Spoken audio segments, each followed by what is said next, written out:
Okay, this is GamerBlave and we're back with True Remembrance. And if you watched the last video, then it was kind of short. And that's why I'm hopefully getting this video out pretty quick. I'm recording it pretty much right after the last one, so everything's pretty fresh in that one. We met a character, Dexter, in the last one, who Black Iris does not like very much, and Dexter does not appear to like Black Iris very much either. Not a very doesn't appear to be a very nice chap. Not very nice. And not sure, but I think Maria may be the name of the professor that we had met that was in the hospital that Law and Black Iris had visited there. It was just kind of thrown out there. Dexter threw the name out, and not sure. It wasn't directly tied to her, so I don't know. That was just a theory. At the very end of the last episode, right before the to be continued, not Black Iris, excuse me, Law was staring at Black Iris, who was asleep on the couch, while crying and remembering what Black Iris had said to her about making choices. And I would invite you to watch at least the end of the last episode if you are interested in this story. But she said goodbye. That was the last thing that she said. So I'm wondering if she is planning on jetting. If she's planning on getting out of Dodge. That remains to be seen. Now, as is often the case, we, with the to be continued in this series, we wind up with a change of narrator. So we may have a change of narrator here. I don't know. We may be back to Black Iris. That would be my guess, but I don't know yet. Although, let's see, dreamed about the moon that night. I'm not sure. We'll find out. He doesn't seem like the kind of person who talks about his dreams, but we'll see. I dreamed about the moon that night. It was pale and cocooned in wispy clouds high up in the dark.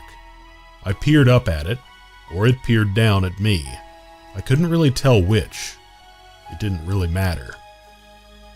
The echoes of its song danced in the empty spaces beyond the rustling of leaves and the tinkling of snow.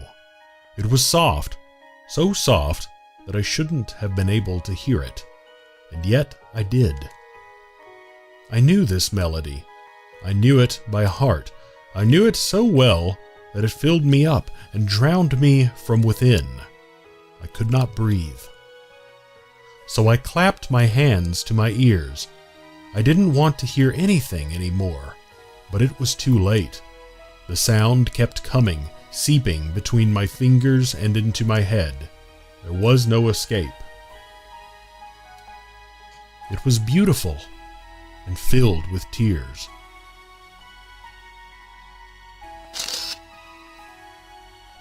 Six.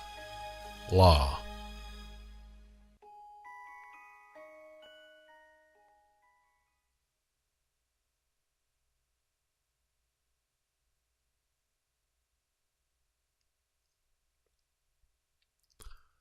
I got up off the sofa, but everything was still really hazy.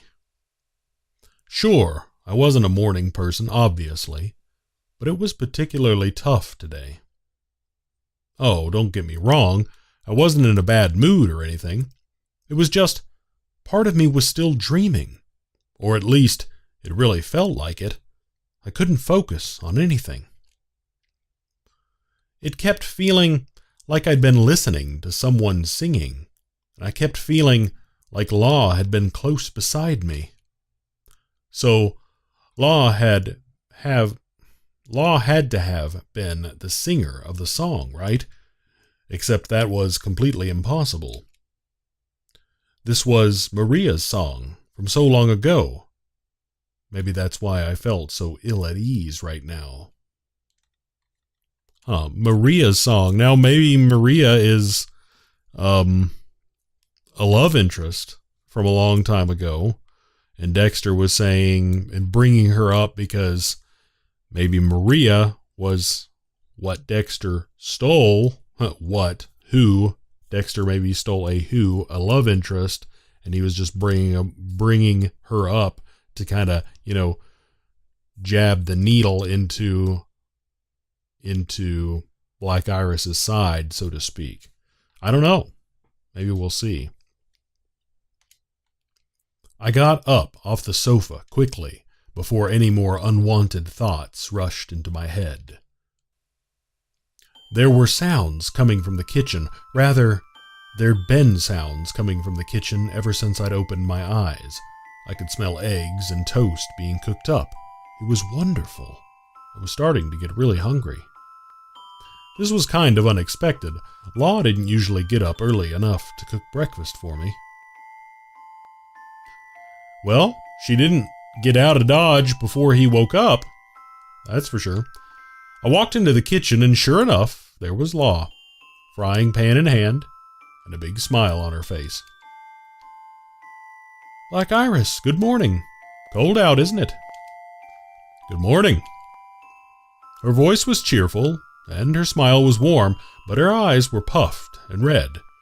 Obviously, she'd been crying again. Take a seat, please. Let's eat before it gets cold.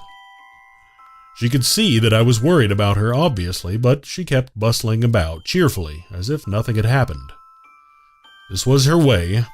I'd learned that much in my time with her, always dancing and sidestepping in order to make sure no one had to fuss over her.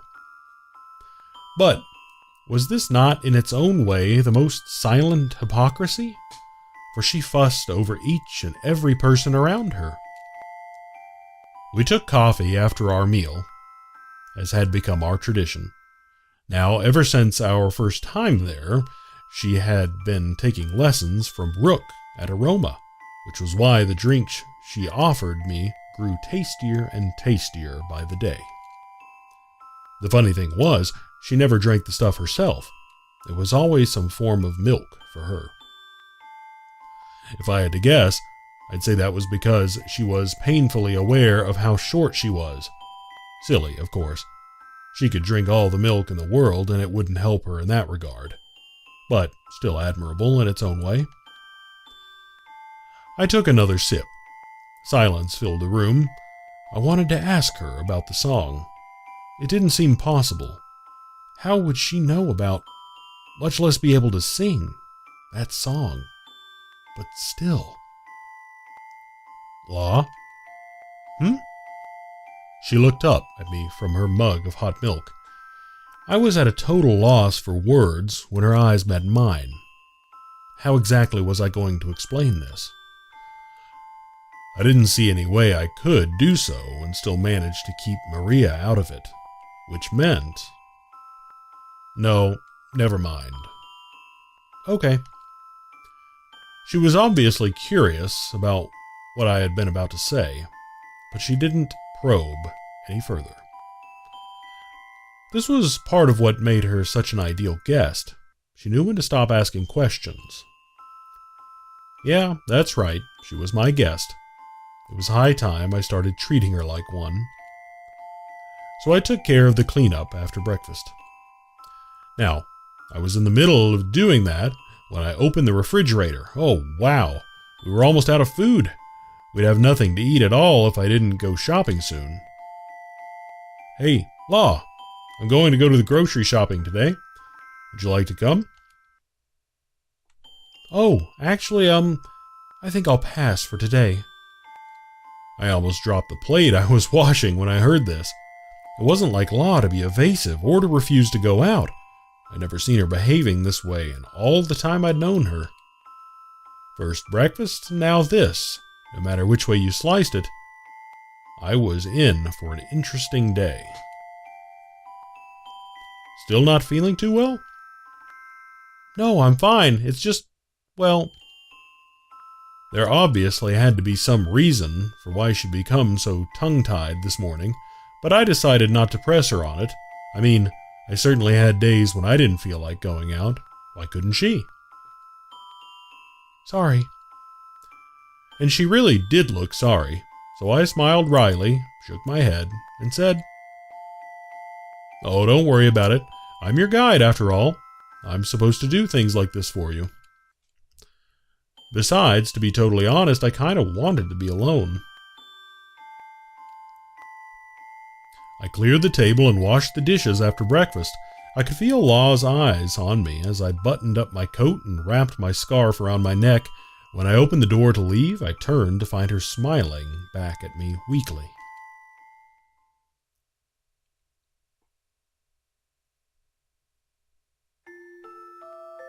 The sky outside was gray, and the clouds were ready to burst.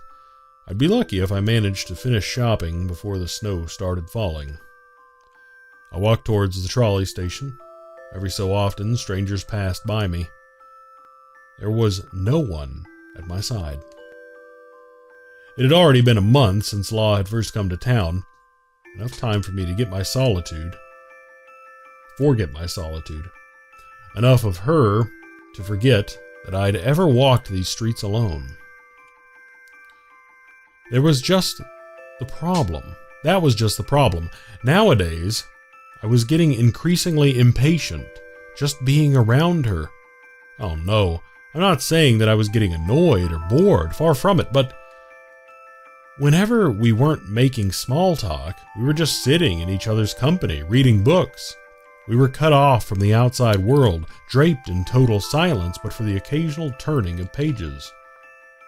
But there was one thing I could always count on. If I were to just call her name, she'd always answer me with a big smile on her face and a warmth in her eyes that could thaw the iciest heart. The problem here was, I was getting awfully used to this. I couldn't understand it. How she'd become this much a part of me. Thus the impatience. Thus why I was making a concerted effort to treat her as my guest. It might be days, or weeks, or maybe even months, but she'd be leaving this town sooner or later. That was what she wanted, right? Otherwise, why would she have come to this godforsaken place to begin with? If we simply kept on going, as we had, then parting was going to be awfully hard. Hard? For whom, exactly? She'd be leaving this place with her memory of it entirely deleted. Nothing hard about that. Better stop thinking about this. In any case, I was at the station. No point in wasting any more time in useless pondering. Once I boarded the trolley and took a seat, I decided that I'd take a scenic detour. After all, it was going to take me all of 30 minutes to do my shopping. I didn't particularly feel like returning home that early. So, where to? Speaking of which, I hadn't been back to my apartment on 5th in an entire month. I'd cleaned the place up right before embarking on this assignment, but there was probably a layer of dust an inch thick everywhere by now. Might as well make an appearance there. A few minutes later, the trolley arrived at the 5th Street station. Now, 5th had a few things in common with my old hometown. The spidery roads and the twisting alleyways, for instance. But the difference, and this overshadowed everything else, was whereas that city was dirty and black with soot, this one was clean and white with snow. Pretty soon, I was standing in front of my apartment's door. I dug into my pockets and found my key. This had been sitting inside my coat for how long now? I went inside. The lights were off, the curtains were shut, and the interior was dark. There was a fine film of dust everywhere, but otherwise, things were actually pretty neat. I sat down on my bed and closed my eyes for a bit. 3 years. That's how long I've been living here now. And yet I felt no attachment to the place. No rush of emotion, no feeling of homecoming. Just my bed and my desk and my books and a bunch of bric-a-brac that I didn't care much about. But then something on the wall caught my eyes. Wait a second. What was this doing here? I mean, this was a nice one-piece dress, very cute, very well made, and all, but it stood out like some alien artifact in my barren apartment. I didn't remember buying it for sure. Maybe someone had delivered it here on mistake, but if that was the case, wouldn't they have just left a delivery notice instead of unlocking the door and coming in? This didn't make any sense, but I didn't have any other ideas. Well, I was at a loss for what to do with it, but I knew what I wouldn't do: throw it out. Might as well leave it here until the owner came back to reclaim it. After all, I wouldn't be living here until my work with law was done, and no one, least of all me, knew how long that would take. That's kind of weird. I'm going to leave this dress here for someone else to come into my apartment and take it. So, I guess he doesn't have any problem with someone else that's not him entering his place. I guess, even though he thought it was weird for a delivery guy to come into his place, it didn't upset him. The thought of it did not upset him. Okay. In the end, I locked up and left, with the dress still on the wall. I didn't know exactly what time it was. No working clocks in town after all, but I did know that it was still well before noon. So I'd not managed to burn that much time at all. The steeple of the old church caught my eye when I stepped outside. Now, given all that had happened, the sight didn't particularly fill me with joy, but I had nowhere else to go, so hey, why not? The streets were all but deserted. Strangers passed by each other in silence. Their footsteps babbled on concrete and mud before they, too, were forgotten. Fifth was always this way. Not that this came as any surprise. People of my profession lived here, and so long as we were on assignment, more than we were off, this would continue to be the city where memories came to die.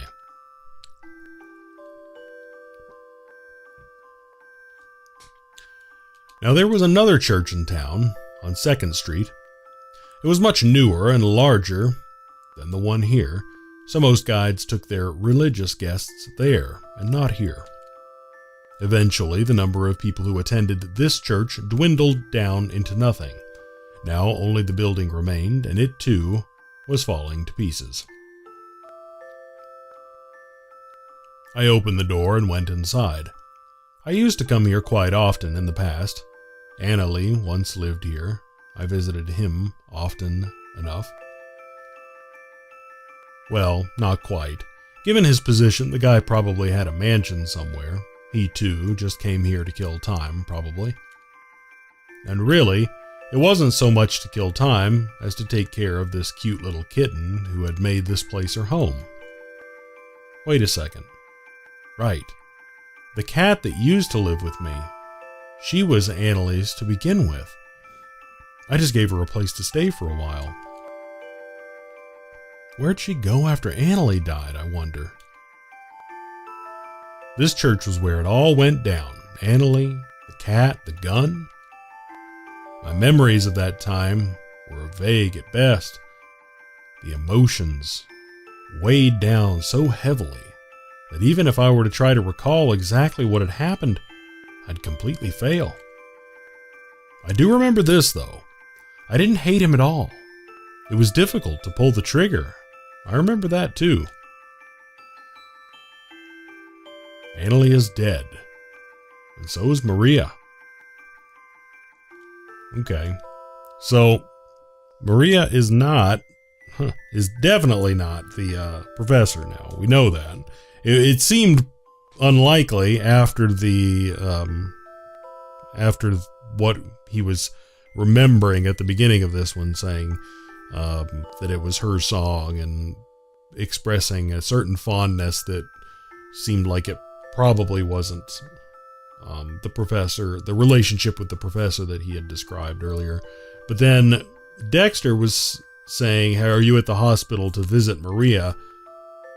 Doesn't really make any sense, because you wouldn't go to the hospital to visit someone who's dead. But I guess maybe he was just, once again, bringing her up for the point, or for the purpose of, pouring salt in a wound there, is what it seems. So yeah, Dexter, a very unsavory character. That much appears to be clear. I couldn't tell you what she and I were to each other. Maybe we were lovers. Maybe we were just acquaintances. Didn't really matter. I never said a word to her about what I felt for her. And she never said a word to me either. What use was there in talking of tomorrow in a city that had no future, only a fleeting present and a dead past? I think that's how we felt back then. That was why we left, or why we let the future go. Because we knew that it'd melt away in our hands if we even reached out for it. Well, to be fair, that feeling hadn't changed very much over the years. But back then, Maria was my life. I probably would have died in the dark alleys of my old city if it hadn't been for her. No one would have known I ever existed. This was all ancient history. I wouldn't even have been thinking of any of this if it weren't for that dream. Such a bad dream for such a splendid dawn. No wonder my morning today was a mess. I sat on one of the benches and closed my eyes. Time passed. Everything inside of me was quiet and still. And abnormal. If I came home like this, Law was going to be worried, sick about me. She knew me too well by now. I could just see her looking up at me, her eyes wide with alarm. No way. That was going to suck. So I finally stood up and walked out. I started walking toward the trolley station. The clouds were as heavy and gray as ever, but the snow hadn't started falling yet. Might as well catch some lunch at Aroma and go shopping after that. I hoped Law would be able to fend for herself back at home. Not if there's no food.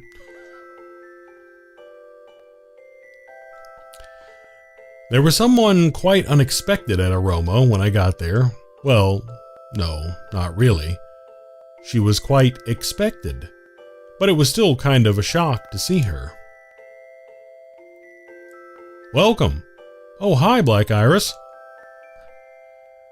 Rook shot me a sheepish, awkward look as I walked in, so I turned my attention to Lips. It was standing right next to him, cleaning the countertop. Cleaning the countertop? She working for him?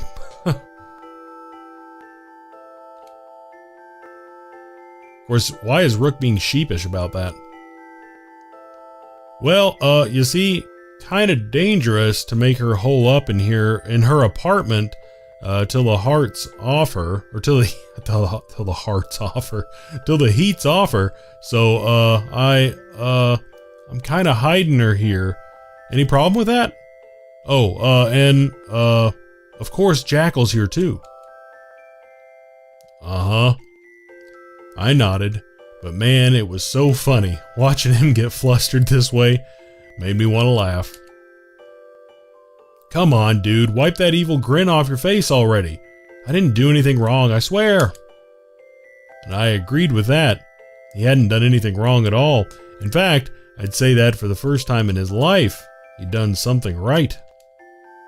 Lips, in the meantime, had polished the countertop with such relentless fervor that it now outshone the overhead lights. Now I couldn't read her as easily as I could Law, but it was still pretty obvious that she was feeling pretty embarrassed. Oh, I almost forgot. Here, this is yours, I believe. I took her gun out of my pocket and handed it over to her. She almost dropped the rag she'd been using to clean the countertop in response. You've been walking around with this in your pocket the whole time? Well, it's not as if I wasn't guilty of the same thing, but what am I supposed to do with this now? Point. But I'm in the same situation here, so let's see. Why don't you ask Rook to dispose of it for you? He's good at that kind of thing, after all. I was lying. There were a million different ways I could have disposed of that gun, but this was one of the most interesting, you see. Rook cleared his throat with exasperation. I watched him as he began preparing to brew some coffee. This was getting more and more entertaining by the second. Looked like I made the right choice. Hey, you tell me, what's been going on with you these days? Haven't seen you around these parts in forever. Oh, right. Law got pretty sick for a while, so... Now it was my turn to get all embarrassed. It was richly deserved, too. Only the most sloppy guide would let his guest catch a cold in the manner that I did. Man, how could ya? Rook just shook his head slowly. Lips, on the other hand, looked at me apologetically. I'm so sorry. This is all my fault, isn't it? Oh, that's how. Hey, all's well that ends well, eh? Poor Law. It was nice in all of them to say that, but in the end, it was still my fault that she'd had to go through all that. If I had been a lot more careful with her from here on out. Oh, I'd have to be a lot more careful with her from here on out. She's doing a lot better though, eh? She's off shopping for stuff right now. No, actually, she's at home. Rook and Lips looked at each other, then back at me. Obviously, this came as some kind of surprise. I was getting a bad feeling about the expressions on their faces, so I asked. What is it? Huh? But we saw her just a bit ago, right? He turned to Lips, who looked bewildered for a second, but then nodded. Yeah, I saw her around the trolley station when I went out to buy some dishwashing detergent. She was far away, and on the top of that, she was already in the trolley, so I couldn't say hi to her or anything. I thought you were with her anyway. She was at the station? Alone? Lips shot me a strange look. Something in between a frown and a grimace. Too bad. There was something she wasn't telling me. Maybe she didn't want to say it, but I wasn't about to back down either. The staring match continued for some time, but finally she sighed and said, Your superior was with her. Dexter? Oh, shoot. Hang on a second.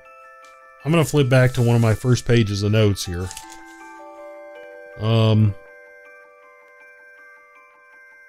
Yep. I had the name Dexter written down. Dexter, Mnemonicide, Supervisor. That's all I have written down. So Dexter is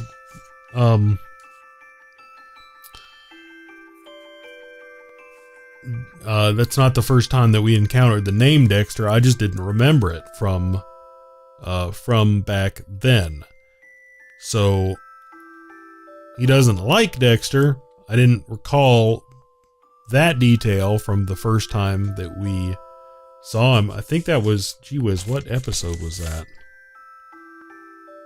I think that was the second episode, if I'm not mistaken. And so that was a good while back that they revealed his name, and I don't think he's been mentioned since. I could be wrong about that, but my goodness. So she said goodbye, came up with a way to get him out of the house by, I guess, cooking up the rest of the food. And so he would have to go out and get some food, and then she just gets out of there. But the fact that she would meet up with Dexter, that's kind of that's kind of weird. Although, I mean, I guess this city is under pretty strict border control, so maybe you have to go through the higher ups. I don't know. That's very interesting. I guess we'll have to see. But they just met yesterday at the hospital, really. Unless something happened while I'd gone to get her prescription filled. Maybe they just bumped into each other. Pure coincidence, like, you know? Perhaps. This was obviously his clumsy way of making me feel better about the situation, so I nodded. But in actuality, stay in this game long enough, and you'll know that there's no such thing as a coincidence.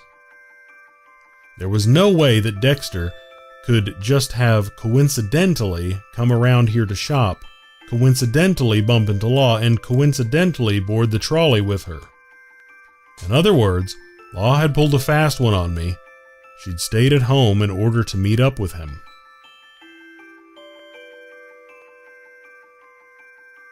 Oh man.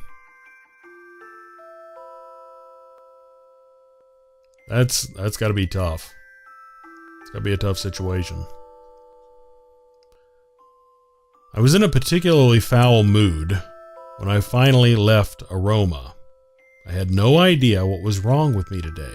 All sorts of unwelcome thoughts were clawing their way into my head.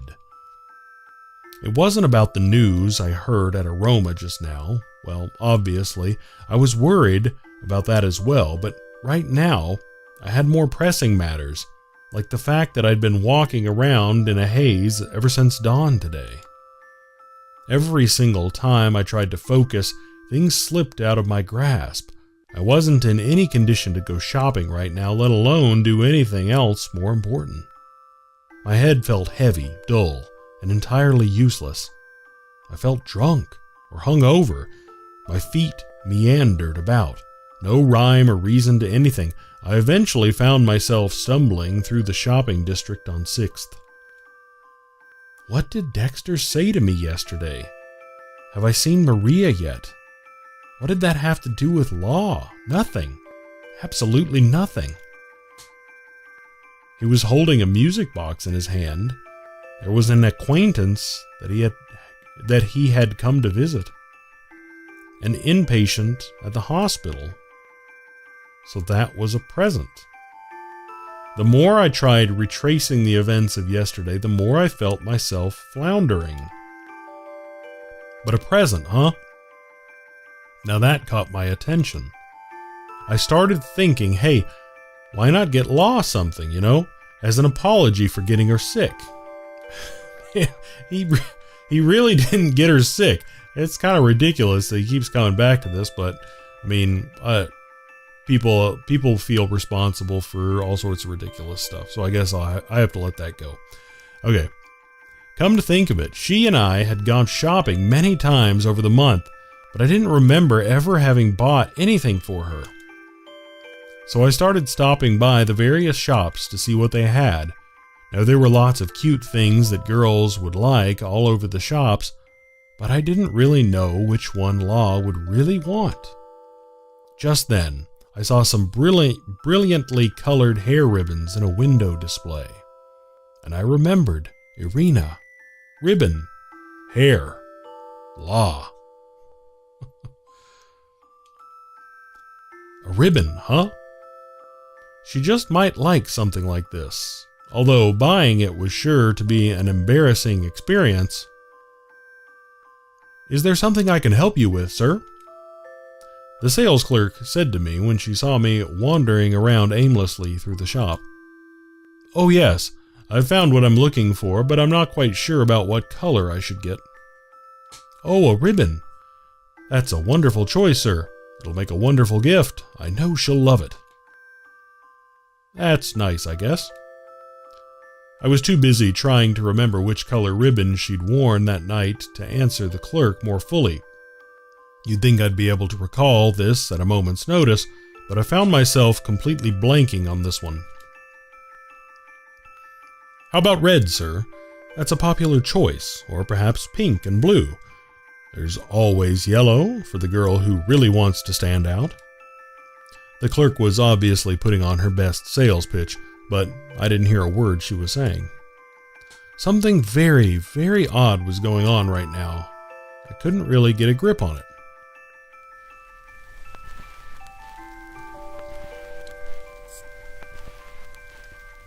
I'm pretty selfish, trust me. It's nothing, I swear, sorry about that. One of those lines got past me there. I wasn't quite prepared for that. I was taking a drink of water. Apologies for that. And if you don't mind my asking, what color is her hair, sir? Huh? Her hair, sir, what color is it? You know, like black or red? After all, some colors match, some don't. I guess so. Her hair color. Just what color was that? I couldn't remember. You know, I can't remember either from the pictures. I'm gonna go with, I'm going with brown. Sir? The clerk sounded so far away, and my head was such a mess right now that I couldn't have answered, even if I'd wanted to. I'm sorry. I'll be back soon. And I managed to stumble out of the store. Oh man, we get some intense music here. I picked up my pace. I had to get to the station as soon as I could, and from there on to home. But everything seemed to move in slow motion. My feet, the streets, the world around me. I got onto the trolley. I almost fell asleep several times en route to 8th. I cursed myself every single time that happened. When the trolley finally stopped at 8th, I jumped off and broke into a run up the hill. Snow burst from the sky. Everything went white. It was hard to see in front of me. I squinted. Everything was still there. The streets, the lamps, the houses, the people. Everything but my footsteps. With every disappearing footstep I took, I could feel something precious inside me disappearing as well. The snow was falling. It was falling just like this on that day a month ago. Right. I was walking aimlessly up this road, kept going until I hit the 9th intersection, took the turn, headed straight through a grove of trees, and eventually reached an old crumbling house. I found a kitten sitting there at the door. The kitten was so cute that I what? A kitten? My name, Law. Don't mind me, I'll be fine. I see you're a good man. No, I met a girl there, a girl who was standing there in the snow, tears running down her face. What was her name again? I could not remember. Not just her name. What were her mannerisms? How did she get mad when I teased her? How sweet and gentle was she? How warm was her smile? I mean, is he undergoing some kind of ramifications for being a pneumonicide? I know that I seem to recall, and I think I put it in my notes somewhere, but once again I would have to dig through them. I usually just try to put things in my notes more recently for what I want to mention in a particular episode, or look back through in between episodes for what I want to talk about in an episode. But anyway, I think that they said that over time, pneumocides can have issues related to what they do. Now, I wonder if this might be, if he's experiencing something, but he seems to be pretty young.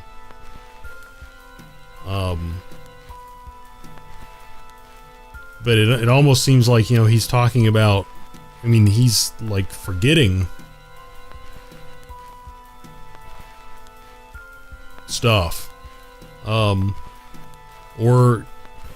could this be, I wonder if maybe Dexter did something to him, where she was like, where he, he was saying, hey, did you visit Maria?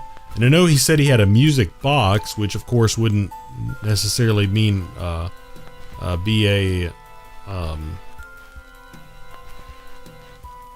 don't know.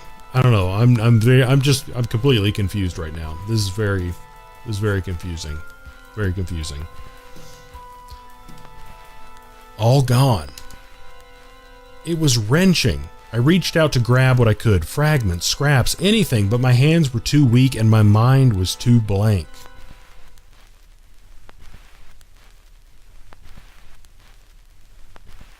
I had no more strength left inside me when I reached the door. I felt like I was carrying the weight of the world on my shoulders. All I wanted to do was sleep. Forever. By the time I unlocked the door and stumbled inside, I was moving like a beggar through mud. There was a half-drunk cup of milk and a burgundy-colored bender on the table. I approached slowly, each footstep harder to take than the one before it. By the time I got to the edge of the table, I had a splitting headache, so bad that I went to my knees. The cup and the table slipped and fell from their places. I heard a loud tinkling, so the cup had shattered to pieces. Pages from the bender flew through the air, landing everywhere, every which way on the floor around me. The milk was soaking through the pages. There were words, sentences, paragraphs, all written in a neat, pretty cursive script. Everything was still legible, and so I read. Pneumonicide admit histories and physicals, progress notes, discharge summaries, patients. The word Black Iris kept appearing everywhere. What could that mean? I was thinking about this when my head burst with pain, so exquisite that I almost closed my eyes. I collapsed onto the floor. Everything went dark. I was getting so sleepy. I could feel my eyelids drooping. I knew, somehow I knew, if I just closed my eyes, all this pain would disappear. And I also knew that this was probably for the best.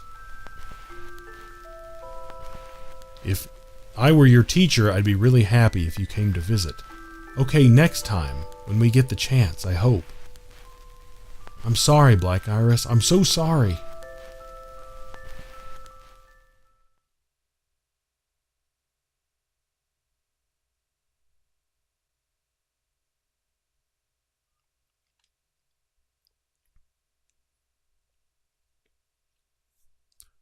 Wow. Okay. Well, I think on that note, I think what we're going to do is take a break. That is pretty, whoo. That's pretty crazy. That's pretty crazy. I have no idea what he is experiencing. I mean, I'm, Dexter shows up. He is obviously going through almost what I would imagine the pneumonicide protocol is like. Where you are just, where memories are being plucked from you. Except for it seemed like he was conscious, but, grasping at these memories.